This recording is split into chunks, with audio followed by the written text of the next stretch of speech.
আমার এক দাদার বাড়িতে একজন ভদ্রলোক একটি আলমারি ডেলিভারি দিতে আসে।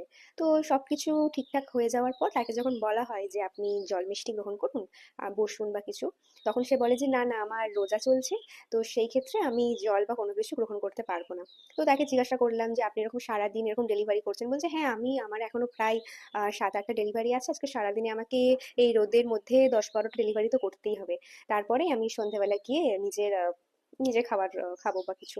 তো এক্ষেত্রে এই কথাটা যদি কোনো হিন্দুকে বলেন, সে আপনাকে 1000-1200টা বাহানা দিয়ে দেবে। এই সমস্যা ওই সমস্যা, এখানে যাই, এটা প্রবলেম সেটা প্রবলেম। আপনি বলেনও তাহলেও এটা বলবে যে একাদশী করলে কি লাভ হয়, সব অন্ধবিশ্বাস, ওইসব কেউ মানে নাকি, এসব একাদশী টাকাদশী মানি না, ওইসব করতে পারবো না, এবং আমার ছেলে মেয়েদেরও করাবো না। এটা একমাত্র হিন্দুরাই বলতে পারে। তো এখান থেকে আমি অনেক বড় একটা জবাব পেয়েছি। তো এখন আমাকে অনেকে অনেক কিছু কমেন্টে বলবেন, তো আমি অ্যাকসেপ্ট করলাম। যেটা সত্যি সেটা সত্যি, সেই সত্যিটা কখনো বদলাতে পারে না। রাধে রাধে।